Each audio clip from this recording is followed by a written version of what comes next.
Voici l'incroyable montagne de ce qu'on appelle le refus de tri. Alimenté 24 heures sur 24 par des emballages en plastique que vous aviez soigneusement mis dans votre bac de recyclage, mais qui ne seront jamais recyclés. À Vesoul, c'est un quart de la poubelle jaune qui passe à l'as. Chaque année, ce refus de tri leur coûte 500 000 €. Mais tout n'est pas perdu, car le centre de tri a une solution pour récupérer un minimum de recettes. Une solution économique, mais pas très écologique. Tout brûler dans leur incinérateur. Bonjour, Louis va t'indiquer sur quel quai on va mettre la balle. Adossé au centre de tri, le syndicat de gestion dispose de sa propre installation. Dans cette immense fosse, 40 000 tonnes de poubelles sont déversées chaque année pour être brûlées.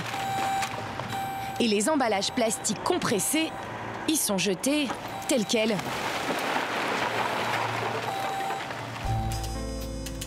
Puis c'est cet opérateur qui prend la main. Avec le grappin, il mélange tout simplement les plastiques aux poubelles.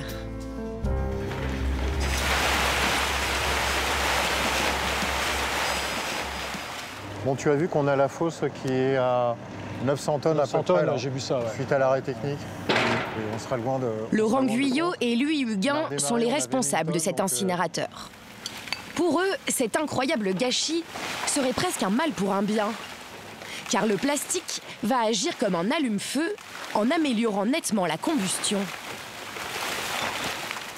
Alors c'est une bonne nouvelle parce que ça permet d'augmenter le pouvoir calorifique des déchets ménagers, surtout quand ils sont humides comme on peut l'avoir aujourd'hui.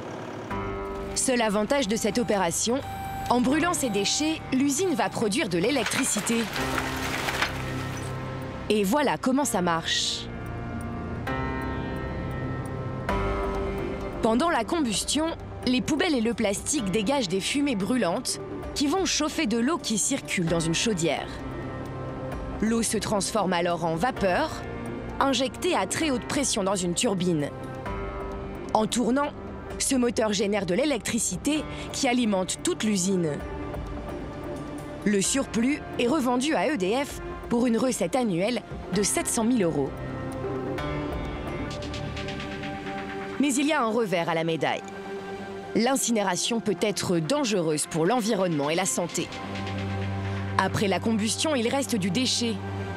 Ces résidus chargés en métaux lourds, les mâches-fer. L'incinérateur en recrache 10 000 tonnes tous les ans. Mais ce ne sont pas les pollutions les plus dangereuses que l'incinérateur doit traiter. Quels sont les résultats de la biosurveillance? Oui. La combustion dégage aussi des fumées chargées en polluants très toxiques pour la santé. Alors Laurent et Louis surveillent les rejets de l'usine comme le lait sur le feu. Donc tu vois, on a résumé les analyses de dioxine sur les points d'échantillonnage. Donc on n'atteint aucun seuil réglementaire en fait. Les deux ingénieurs vérifient notamment que certaines dioxines, des molécules cancérigènes pour l'homme, ne s'échappent pas trop, afin de ne pas dépasser les seuils autorisés à la sortie de la cheminée. Pour capter ces polluants et protéger la santé des habitants, l'usine doit investir dans des filtres très coûteux. Alors, annuellement, le coût du traitement, ça représente plus de 450 000 €.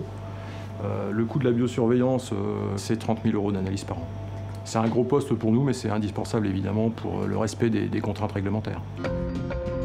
Bref, malgré les recettes apportées par la revente d'électricité, l'incinérateur coûte plus qu'il ne rapporte au centre. Quasiment 140 € de perdus par tonne de plastique incinéré.